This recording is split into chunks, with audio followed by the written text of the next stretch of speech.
오늘은 예배로 드려지고 말씀 나눔으로 드려지게 됩니다. 제목은 말세를 만난 우리의 경계입니다.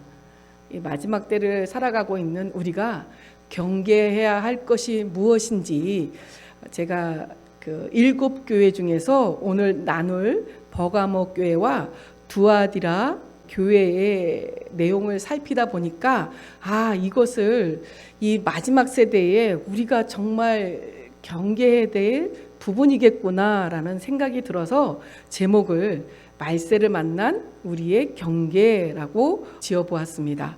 본문 말씀은 계시록 2장 12절에서 29절까지인데요. 이 본문 말씀은 말씀을 나누는 중간중간에 함께 봉독하거나 교독하는 내용이기에 따로 전체적으로 읽지는 않도록 하겠습니다. 먼저 계시록 2장 12절부터 17절까지는 버가모 교회에 대해 말씀하시는 내용입니다. 에베소 교회와 서머나 교회에 이어서 세 번째 교회인데요. 계시록 2장 12절을 함께 봉독하겠습니다. 시작. 버가모 교회의 사자에게 편지하기를 좌우에 날선 검을 가진 이가 가라사대. 아멘. 교회마다 주님이 말씀하실 때에 특징이 있다고 말씀드렸었습니다. 기억이 나시는지 모르겠습니다. 먼저는 주님께서 가지고 계신 어떤 능력이라든가 권세라든가 성품이라든가 이런 것에 대해서 먼저 선포를 하시고 내가 이러이러한 자다라고 선포를 하시고 그 다음에 그 교회를 향한 칭찬이라든가 권면의 말씀을 하신 다음에 그 다음에 이기는 자들에게 주시는 하나님의 권세, 하나님의 어떤 선물에 대해서 말씀을 하고 계시는 것이 7교회의 내용의 흐름입니다. 그래서 여기서는 좌우의 날선 검을 내가 가지고 있다라고 먼저 주님이 말씀을 하시고 계속해서 그 다음에 말씀하고 계시는데요. 히브리서 4장을 보시게 되면 좌우의 날선 검에 대한 의미를 잘 이해하실 것입니다. 그래서 히브리서 4장 12절 13절을 교독하도록 하겠습니다. 제가 먼저 읽겠습니다. 하나님의 말씀은 살았고 운동력이 있어 좌우의 날선 어떤 검보다도 예리하여 혼과 영과 및 관절과 골수를 찔러 쪼개기까지 하며 또 마음의 생각과 뜻을 감찰하나니 지으신 것이 하나라도 그 앞에 나타나지 않음이 없고 오직 만물이 우리를 상관하시는 자의 눈앞에 벌거벗은 것 같이 드러나느니라. 아멘. 좌우의 날선 검을 가진 것과도 같은 이 부분은 예리하셔서 예리한 눈으로 예리한 말씀으로 예리한 마음으로 감찰하시고 또 상관하신다는 거예요. 예리한 마음으로 상관하시고 그래서 우리가 주님 앞에 감출 것이 없다라는 것입니다.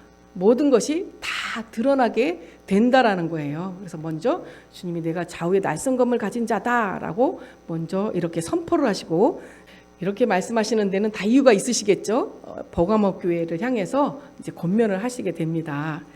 계시록 2장 13절을 세 번역으로 함께 봉독하겠는데요. 이거는 이제 먼저 칭찬하는 말씀이 먼저 나올 겁니다. 함께 봉독하겠습니다. 시작. 나는 내가 어디에 거주하는지를 알고 있다. 그곳은 사탄의 왕자가 있는 곳이다. 그렇지만 너는 내 이름을 굳게 붙잡고 또 내 신실한 증인인 안디바가 너희 곁 곧 사탄이 살고 있는 그곳에서 죽임을 당할 때에도 나를 믿는 믿음을 저버리지 않았다. 아멘. 이게 무슨 말인가 궁금해하실 분이 계실 텐데요.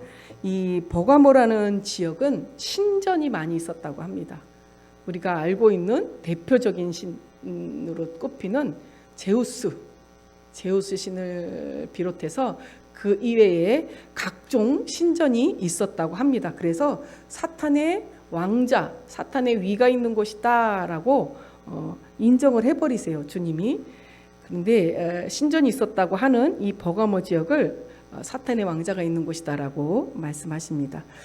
그럼에도 불구하고 안디바라는 그 인물이 순교시에 버가모 교회가 함께 주의 이름을 굳게 붙잡고 믿음을 저버리지 않았음을 칭찬하고 계십니다.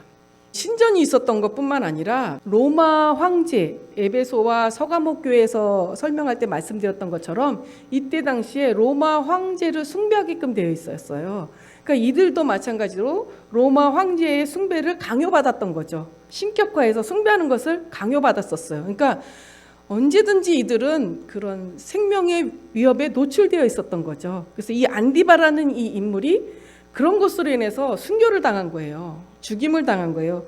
조금 아까 읽었던 것처럼 안디바가 사탄이 살고 있는 그곳에서, 너희가 살고 있는 그곳에서 죽임을 당하였다라고 말씀하고 계시거든요. 그때에 이 버가모 교회의 교인들은 주 예수 그리스도의 이름을 굳게 붙잡고 믿음을 저버리지 않았다고 해요. 대단하지 않으십니까? 그러니까 죽으면 죽으리라 한 거예요.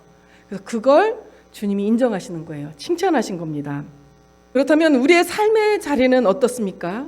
지금을 살고 있는 우리 역시 삶의 현장이 사단의 왕자가 있는 곳이라 해도 무방할 정도로 사이비, 이단 종교는 물론 종교 통합주의, 동성애 허용 등 배도의 일들이 일어나 있고, 이러한 일들로 우리의 신앙이 위협받음은 물론 간간히 핍박을 받고 있는 실정입니다.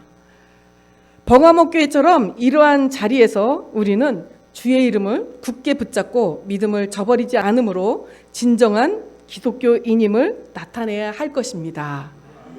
마음에 작정하셨습니까? 죽으면 죽으리라.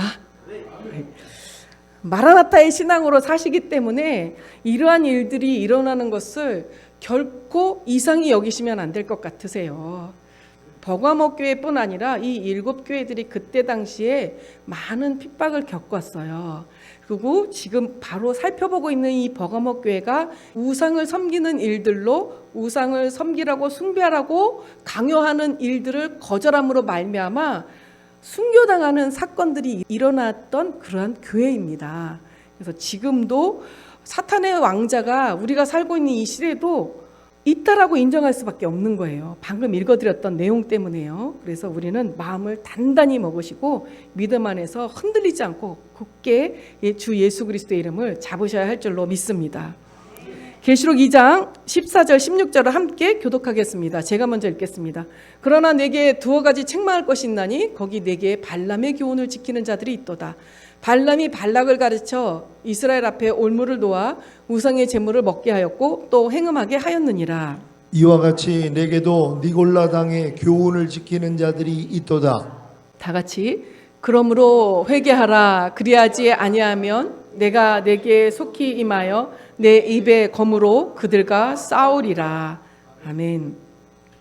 자, 발람 얘기가 나왔습니다. 발람 잘 아시죠? 누군지. 발람의 교훈이란 민수기 22장에서 24장까지 보면 발락 왕과 발람에 대해 나오고 있습니다. 그러니까 출애굽 공동체가 광야길에서 가다가 모압 땅에 이르렀을 때에 발락은 모압의 왕입니다. 모압 왕 발락은 자기 땅으로 들어오고 있는 이 수많은 이스라엘 백성들을 보고 두려워합니다. 자기가 가지고 소유하고 있는 이 땅과 이 모든 소유를 뺏길까 봐 두려워해요. 그래서 발람으로 하여금 그들을 저주하도록 하였으나 하나님께서 그걸 막으시죠. 그래서 하나님이 막으심으로 저주하지 못하고 마지못해 그들을 축복하는 말을 하고 돌아가는 것에 대해서 민수기 22장에서 24장에는 이 내용이 나와 있습니다. 민수기 25장 1절 3절에는 이스라엘 사람들이 시팀에 머물러 있을 때에 모압 땅 안에 있는 어떤 성읍이에요. 이 시팀 땅에 머물러 있을 때에 모압 여자들과 음란한 짓을 하기 시작하고 그 여자들이 이스라엘 사람들을 자기 신들의 제사에 초대를 합니다. 그러면서 그들과 함께 먹고 마시고 또 그들에게 더 나아가 절을 하게 합니다. 이스라엘 사람들한테. 그러니까 거의 남자들이겠죠. 왜냐하면 그 모압 여인들하고 음란한 짓을 하고 우상제물을 먹고 마시고 더 나아가서 자기네들이 믿는 그 우상에게 절을 하게까지 시킵니다. 자, 이스라엘 사람들이 모압의 바알 신들을 섬기게 되므로 하나님께서는 그들을 몹시 분노하셨다는 내용이 나와 있습니다. 그들에게 이제 연병이 내려지게 되고 죽임을 당하는 사건이 있었죠. 자, 그렇다면 발람이 어떠한 역할을 했는지 짐작이 좀 되실 겁니다. 민수기 31장 16절 세 번역으로 함께 봉독하겠습니다. 시작. 이 여자들이야말로 부올에서의 그 사건 때에 발람의 말을 듣고 이스라엘 자손을 꾀어 주님을 배신하게 하고 주님의 회중에 연병이 일어나게 한 바로 그 사람들이요. 자, 발람은 하나님께서 이스라엘에게 진노하실 수 있는 일에 대해 알았어요. 근데 알았지만 하나님이 그 저주를 하지 못했기 때문에 차마 저주는 못하고 이 자기가 알고 있는 것을 모압 왕에게 가서 조언을 한 거예요. 내가 쟤네들이 멸망당할 수 있는 방법을 알아. 근데 발람이 굳이 왜 이렇게까지 했을까요? 왜냐하면 이 모압 왕인 발락이 발람에게 약속한 재물이 있었어요. 어마무시한 재물이 있었거든요. 바로 이것을 놓칠 수 없었던 거죠. 발람이 3번이나 그렇게 저주를 할 뻔했었던 일이 있었던 것은 이 재물 때문에 이걸 놓지 못했던 거예요. 근데 끝끝내 뒤에 가서 조언을 했기 때문에 이스라엘이 발람의 교훈을 받아서 모압 여자를 받아들이고 그들의 신까지 섬기게 되는 일들을 겪게 되는 것이었습니다.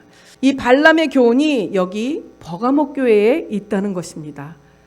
자, 이 발람의 교훈은 사단의 왕자가 있는 버가모 교회뿐 아니라 이 말세를 살고 있는 우리의 일상을 파고듭니다. 7교회를 통해서 하나님은 우리에게 무엇을 경계해야 하고 또 무엇에 순종해야 하는지, 또 어떤 것을 너희에게 상급으로 주실지, 어떤 능력을 우리에게 부어주실지를 알게 해주시거든요. 그래서 버가모 교회를 통해서는 발람의 교훈이 무엇인지를 알게 하셔서 우리로 하여금 경계 대상으로 삼게 해주시는 것을 우리는 아셔야 할 줄로 압니다. 발람의 교훈이라는 것이 이 말세를 살고 있는 우리 일상을 파고드는데요. 음행과 우상 숭배와 그 안에서 먹고 마시는 이러한 일들은 우리의 삶에 사소하다 여겨지는 일에서부터 시작됩니다. 이스라엘도 모압 땅에서 모압 여인과의 음행에서부터 더 나아가 우상 제물을 먹고 마시며 우상에게 절하는 일로 확대되어 나갔던 것이 아니었을까 합니다. 한 번이 두 번이 되고 두 번이 습관이 되면 습관은 삶의 방식이 되어버리곤 합니다. 자, 이렇게까지 해야 돼? 이런 것쯤이야 하는 우리의 사고는 하나님의 생각 방식과 많은 차이를 두고 있습니다. 하나님의 생각인 마음, 곧 말씀은 적당히라는 중간의 범위는 없습니다. 말씀은 우리가 원하는 사랑도 품고 있으시고 자비로우시며 분명 따스하지만 감정에 치우치지 않고 아주 냉철하십니다.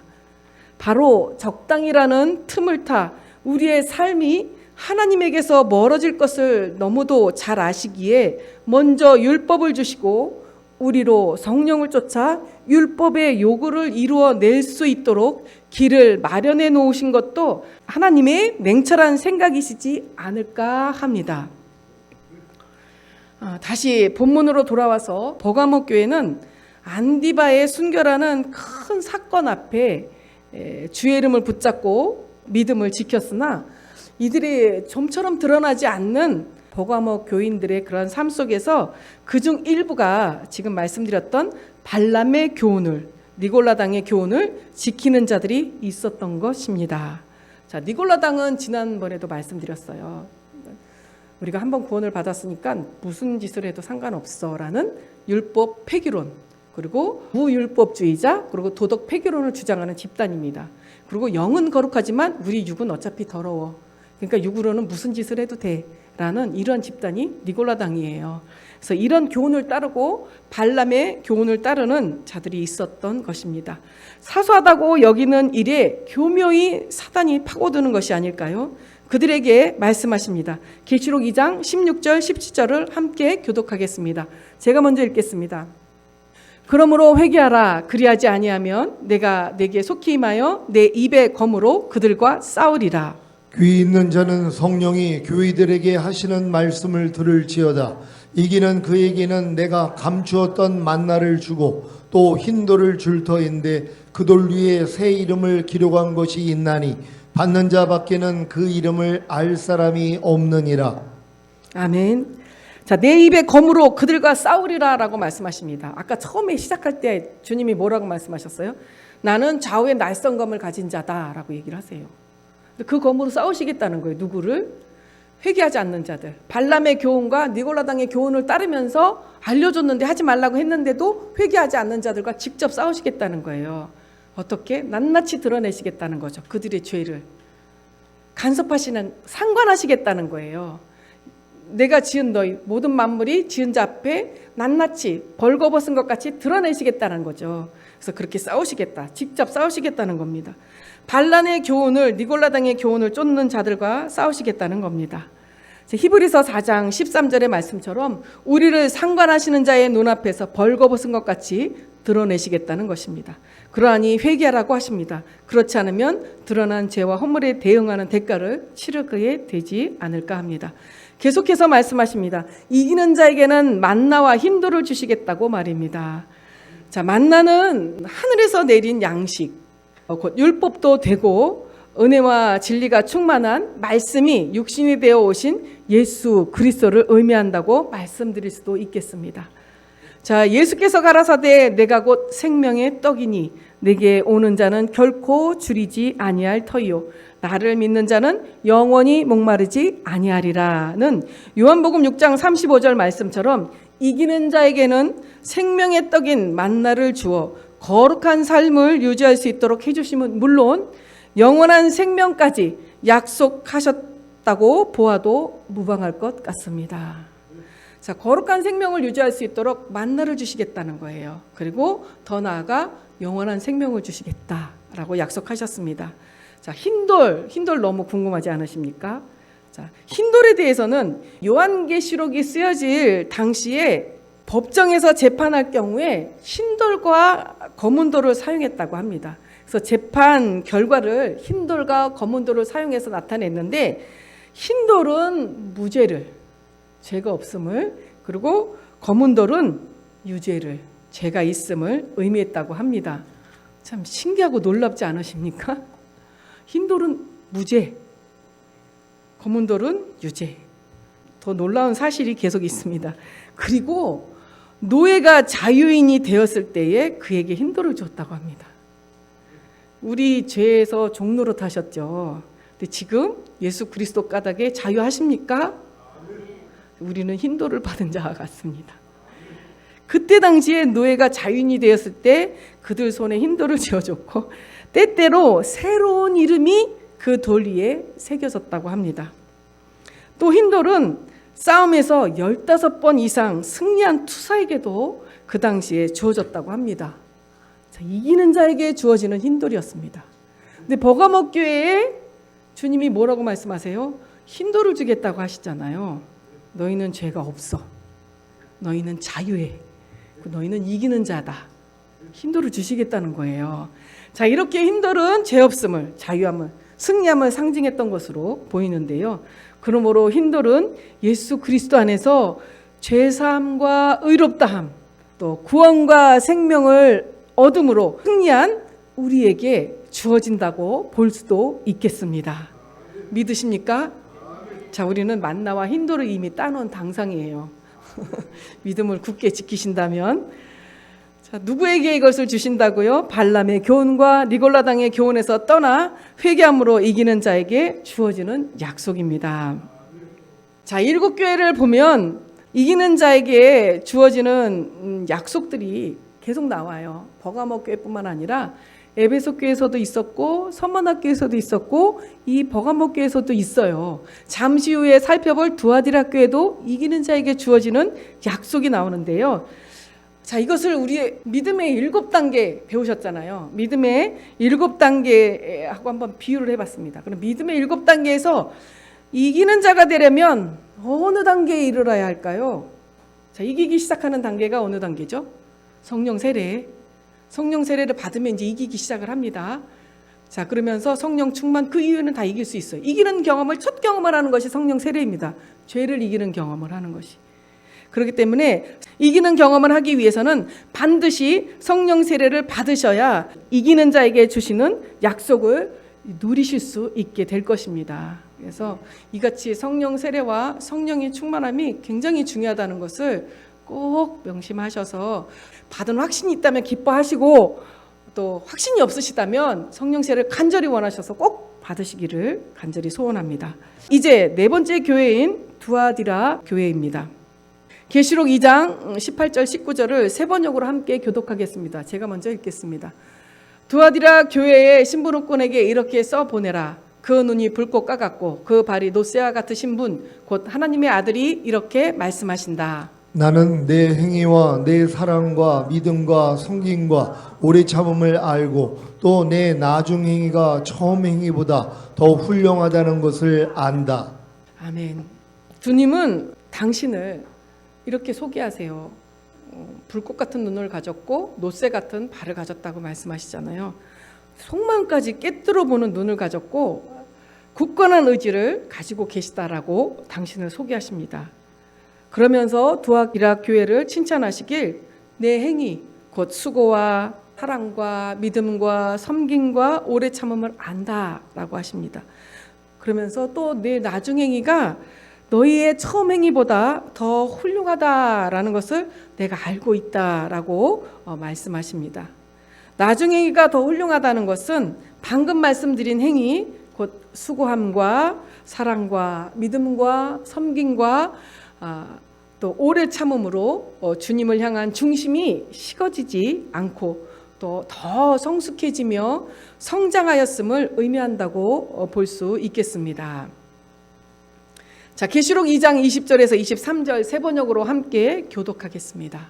제가 먼저 읽습니다. 그러나 네게 나무랄 것이 있다. 너는 이세벨이라는 여자를 용납하고 있다. 그는 스스로 예언자로 자처하면서 내 종들을 가르치고 그들을 미혹시켜서 간음하게 하고 우상의 재물을 먹게 하는 자다. 내가 그에게 회개할 기회를 주었으나 그는 자기 음행을 회개하려 하지 않았다. 보아라, 나는 그를 병상에다 던지겠다. 그와 더불어 간음하는 자들도 그와의 행위를 회개하지 않으면 큰 환난을 당하게 하겠다. 그리고 나는 그의 자녀들을 반드시 죽게 하겠다. 그러면 모든 교회는 내가 사람의 생각과 마음을 살피는 분임을 알게 될 것이다. 나는 너희 각 사람에게 그 행위대로 갚아주겠다. 아멘. 자, 이세벨은 아시죠? 북이스라엘의 아합왕의 왕비예요. 굉장히 사악했잖아요. 이 이세벨의 아버지는 풍요의 신, 여신인 아스다롯이라는 여신을 섬기는 제사장이었다고 합니다.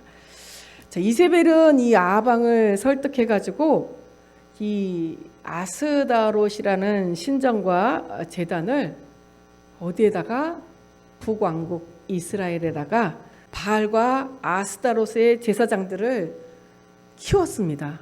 양성해냈어요. 후원하는 반면에 하나님의 예언자들을 박해하고 죽이기까지 한 인물입니다. 두아디라 교회에 이와 같은 이세벨의 역할을 하는 자가 있었던 것입니다. 본문에 말씀하시길 자칭 선지자라 하는 여자 이세벨을 너희가 용납하여 그가 내 종들을 가르쳐 꿰어 행음하게 하고 우상의 재물을 먹게 한다고 말씀하십니다. 이세벨의 신은 아스다롯이라는 풍요의 신으로 땅의 소산을 아주 중요하게 여깁니다. 근데 이 땅의 소산 중에 이 동물들이 새끼를 갖는, 그러니까 잉태하는 그러한 것도 관련이 있대요. 그래서 이 의식 중에 이 동물들이 잉태하는 이 관련 의식을 치렀나 봐요. 그러니까 굉장히 음란하겠죠. 그러니까 이 잉태 관련한 의식들이 있었기 때문에 이러한 의식들 때문에 이 사람들도 그런 음행까지 이어지는 그런 일들이 비일비재했던 것으로 전해지고 있습니다. 지금까지 읽었던 것은 이세벨이 있었던 그 북이스라엘에 섬겼던 그 신에 대해서 얘기를 했던 것이고, 다시 이제 본문에 돌아와서 두아디라는 산업 도시로 산업을 발전시키기 위해서 개조직이 있었대요. 개조직. 그래서 이 조합을 이뤄서 강한 조직들을 서로들 가지고 있었어요. 그래서 이러한 조직들은 만들어낼 수도 지금 현대도 마찬가지지만 정치, 경제, 사회, 문화 종교 이런데 다 이렇게 침투되게 지금 사회를 봐도 다 침투되어 있잖아요. 이 시대에도 이런 개조직들, 이러한 조합들이 정치, 경제, 무슨 종교 부분에 다 침투되었다고 합니다. 큰 영향력을 행사했기 때문에 이들이 살아남기 위해서 이 안에서 혜택을 누리기 위해서 먹고 살기 위해서는 이 조직의 회원이 되어야 했다고 합니다. 자, 이 조직들이 종교에도 침투가 되어 있기 때문에 당연히 이들이 믿는 종교는 이방신이었겠죠.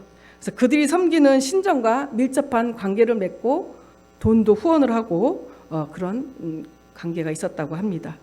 자, 이세벨의 악행처럼 이들도 신전을 후원하고 모여 제사하며 우상의 제물을 먹고 마시며 신전에서 일하는 여제들과 음행을 저질렀다고 합니다. 이 이세벨이 오늘날에도 우리를 꿰어내고 있음을 아십니까? 두아디라 교회뿐 아니라 지금의 우리가 현대의 이세벨의 꾀임에 넘어가게 되는 이유는 나의 마음에, 나의 이익에 그것이 부합하기 때문입니다. 근데 이들이 풍요를 쫓았기 때문이에요. 그래서 풍요롭게 살길 원하는 나의 이익과 또 나의 마음이 있기 때문에 그것이 맞기 때문에 이들이 이세벨의 꾀임에 빠져 넘어갔다는 거죠. 지금 현재를 살고 있는 우리도 이런 이세벨의 꾀임이 충분히 있습니다. 나의 마음에 맞는 것, 나의 원하는 것을 추구하기 위해서 내가 무언가를 해야 되는데 이건 하나님하고 맞지 않는 거예요. 근데 내가 그것을 원해요. 좀 넉넉히 풍요로운 가운데 내가 그걸 누리길 원해요. 어떠한 물질이라든가 또 환경적인 거라든가 이런 거에서 자유함을 얻길 원해요. 그래서 그걸 쫓다 보면 이것이 바로 이세벨의 꾀임이라는 것입니다. 자, 주 안에서의 행위 곧 수고함과 사랑과 믿음과 섬김과 오래 참음으로 달려왔는데 이제 미혹되어 풍요로움이 마음에 들어왔기 때문에 그 수고함과 사랑과 믿음과 섬김과 오래 참음을 멈춰버린 것입니다. 다른 신을 사랑하고 섬기는 행음과 그들의 재물을 입에 대게 된 것입니다. 돌이켜 회개할 기회를 주셨으나 회개하고자 아니하는 곧 회개조차 할 수 없는 상태임을 말씀하고 계십니다. 어떻게 보면 이단의 교주들이 회개할 수 없는 것들, 이세벨과도 같은 존재는 이미 회개할 수 없는 존재가 돼버린 거예요. 근데 이세벨의 꾀임에 넘어간 자들은 돌이킬 수 있다라는 것이에요. 근데 회개할 수조차 없는 자들은 지금 우리 현대를 보면 이단의 교주들이 그렇지 않습니까? 그들의 자신의 풍요로움을 쫓았어요. 자신의 유익을 쫓았어요. 자신의 그 어떤 음란을 추구하고 음욕을 추구하는 것들을 쫓았어요. 음행을 쫓았어요. 이러다 보니까 그들이 자체가 이세벨과도 같은 존재가 되고 그들을 자신의 성도들에게 자칭 선지자라 하면서 그들을 꾀기 시작을 합니다. 그러다 보니까 이들도 넘어가게 되는 거죠. 자기의 마음에 합하니까. 풍요로운 것이 합하니까. 마음에 맞으니까. 자, 이런 일들이 두아디라 교회에 있었다는 것입니다. 자, 이와 같이 두아디라 교회뿐 아니라 우리의 교회들은 교회 안에 이세벨을 쫓아내야 합니다. 자칭 선지자라 표현하셨듯이 교회 안에서의 공동체뿐 아니라 또한 주를 섬기고 있는 나 자신 안에서 주를 올바로 믿고 섬기는 듯하나 미묘한 차이로 속여 내 마음을 혼탁하게 하거나 교회 안에서 또한 믿음 안에서 또 주 안에서 혼탁하게 하는 이세벨을 용납하지 말고 쫓아내야 합니다. 이세벨과 간음한 자들은 반드시 돌이켜 회개해야 할 것입니다. 이세벨은 두아디라 교회가 칭찬받은 일인 주 안에서의 행위 곧 수고함과 사랑과 믿음과 섬김과 오래 참음에서 떠나게 할 것입니다. 이세벨이 교묘하게 꾀는 바람에 이들이 칭찬받았던 일들이 있잖아요. 수고했던 것, 믿음 안에서 수고했던 것, 또 사랑했던 것, 또 믿음을 가졌던 것, 섬기고 오래 참고 견뎠던 것에서 이 이세벨이 떠나게 한다라는 것이에요. 이 이세벨과 간음한 자들, 곧 돌이켜 회개하지 않은 자들에게 주는 말씀하십니다. 그를 병상에 던지시며 회개하지 않는 자들은 큰 환난을 당하게 하며 이세벨의 자녀들은 반드시 죽게 하겠다고 말입니다. 이 말씀을 우리는 간과해서는 절대로 안 될 것입니다. 계시록 2장 24절에서 29절을 함께 교독하겠습니다. 제가 먼저 읽겠습니다. 두아디라에 남아있어 이 교훈을 받지 아니하고 소위 사단의 깊은 것을 알지 못하는 너희에게 말하노니 다른 짐으로 너희를 지을 것이 없노라. 다만 너희에게 있는 것을 내가 올 때까지 굳게 잡으라. 이기는 자와 끝까지 내일을 지키는 그에게 만국을 다스리는 권세를 주리니 그가 철장을 가지고 저희를 다스려 질그릇 깨뜨리는 것과 같이 하리라. 나도 내 아버지께 받은 것이 그러하니라. 내가 또 그에게 새벽별을 주리라. 귀 있는 자는 성령이 교회들에게 하시는 말씀을 들을지어다. 아멘. 여기서 굉장히 좋은 걸 주시겠다고 약속을 하세요. 왕의 권세를 주시겠다고 하십니다. 당신도 아버지께 내가 받은 이 권세를 내가 너희에게 주겠다. 누구에게? 이기는 자에게. 자, 이세벨의 꾀임에 넘어가지 않은 자들에게는 더 이상 다른 짐을 지우지 않게 하시겠다고 약속하십니다. 너무 감사하지 않으십니까? 너희는 더 이상 다른 짐을 지울 게 없어. 내가 지워주지 않을 거야. 다 왔어. 잘했어. 견뎌. 하십니다. 다만 지금 가지고 있는 것을 주님이 다시 오실 때까지 굳게 잡고 있으라고만 하십니다. 굳게 잡으라는 것이 무엇일까요? 저는 뭘 굳게 잡아야 할까 아주 곰곰이 며칠을 생각해 보았습니다. 이 말씀을 묵상하면서. 그랬더니 개인적으로는 이런 은혜였습니다. 아버지, 제가 무엇을 잡으면 좋겠습니까? 뭘 잡으라고 말씀하시는 거예요? 했는데 마음에 감동이 오기를 바로 그들이 칭찬받았던 거예요. 전에 읽었던 2장 19절에 나와 있는 행위, 곧 수고함과 사랑과 믿음과 섬김과 오래 참음이 아닐까 하는 마음이 왔습니다. 그렇다면 이세벨의 게임에 넘어간 것은 무엇일까?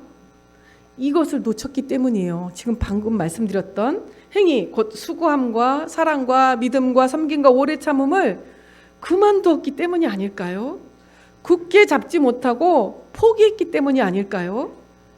자, 말씀에 대한 순종함으로 나타내는 행위. 자, 우리의 행함이 어떨 때 나타납니까?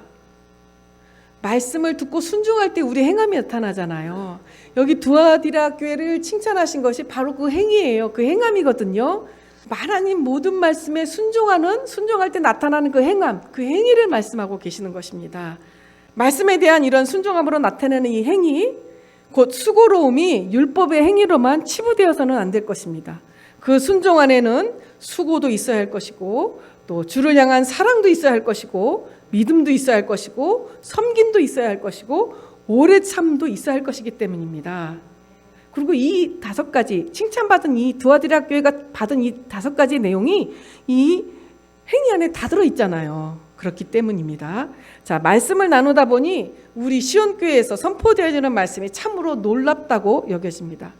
말씀에 순종하고자 할 때야 비로소 다음 단계로 성장할 수 있는 문이 열리게 된다고 가르쳐 주시고 있기 때문에 말입니다. 우리가 말씀에 순종하고자 할 때 안 되는 나를 발견해서 다시 주님 앞에 나아갔더니 죄사함, 의롭다함과 구원과 생명을 얻어 다음 단계로 넘어가고, 그 다음에 또 그 단계에 맞는 말씀을 순종하고자 할 때 안 되는 나를 발견해서 주님 앞에 나아갔더니 죄사함, 의롭다함, 구원과 생명을 받아서 다음 단계에 넘어가고, 두아디라 교회가 이와 같은 수고를 하고 있지 않았을까 하는 생각이 듭니다. 이런 수고 안에 믿음도 있었고, 사랑도 있었고, 오래 참음도 있었고, 섬김도 있었다는 거예요.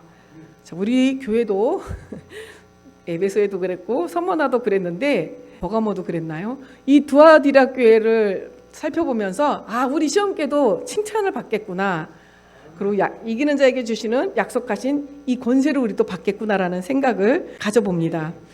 자, 다시 한번 말씀드립니다. 주를 향한 곧 말씀에 대한 순종을 말하는 행위, 곧 수고함과 사랑과 믿음과 섬김과 오래 참음을 멈추지 마십시오. 그렇게 하신다면 이세벨의 꾀임에 빠지지 않을 것입니다. 말씀에 순종하고자 함으로 늘 깨어 있으시길 바랍니다. 이기는 자와 끝까지 내 일을 지키는 자에게 주께서는 당신이 아버지께 받은 권세인 만국을 다스리는 권세를 주시고 철장을 가지고 저희를 다스려 질그릇 깨트리는 것과 같이 하게 해주시겠다고 말씀하십니다. 당신이 아버지께 받은 권세가 왕의 권세잖아요. 우리가 왕의 권세를 받는 것입니다. 그리고 저희를 질그릇 깨트리는 것과도 같이 철장을 가지고 깨트리겠다는 거예요. 온수마귀를 밝겠다는 겁니다. 내가 또 그에게 새벽별을 주리라. 새벽별은 계시록 22장 16절에 나와 있듯이 예수 그리스도를 의미하고 새벽별은 새날이 옴을 말합니다. 이기는 자에게 새벽별을 주시겠다는 것은 예수 그리스도를 주시겠다는 것인데 새날에 그분의 영광을 함께 누리게 해주시겠다는 약속일 것입니다. 바로 전구절에 아버지께 받은 권세를 주시겠다고 말씀하신 것처럼 말입니다. 자, 오늘 말씀을 듣고 그날이 더욱 사모되지 않으십니까? 이제 결론을 맺도록 하겠습니다. 말씀의 제목이 말세를 만난 우리의 경계입니다.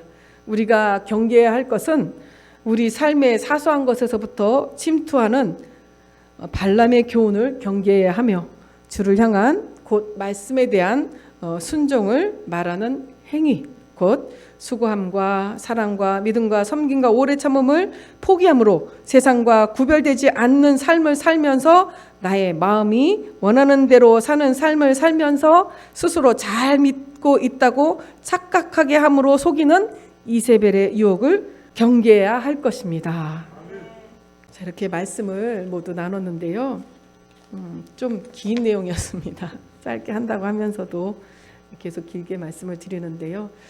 정말 이 마지막 때를 살고 있는 우리에게 꼭 필요한 경계의 말씀들입니다. 우리는 잘 믿고 있다고 생각을 해요. 누군가가 권면해 주지 않고 우리 주님이 깨닫게 해주시지 않는다면 우리는 이세벨의 꾀임에 쉽게 넘어갈 수도 있을지 모릅니다. 그리고 알지 못하는 가운데 발람의 교훈을 쫓고 있을 수도 있다는 것이죠. 아버지 하나님, 저희를 보호해 주세요. 주님이 오시는 그날까지 우리가 두아드리아 교회에 약속하신 것처럼 너희에게 더 이상의 짐을 지어주지 않을게. 그 대신 너희가 지금 붙잡고 있는 것을 끝까지 놓지 말고 견디고 붙잡고 있으라고 말씀하세요. 우리가 이 말씀을 우리에게 주신 생명의 복음, 또 천국 복음을 끝까지 잘 붙잡고 있겠습니다. 우리가 주님이 누리는 그 왕의 권세를 받는 자가 되게 해주시고 그날에 그 천년왕국에서 주님과 함께 그 영광을 누릴 수 있는 자리에 들어가게 해달라고 주여 한번 하시고 기도해 주시겠습니다.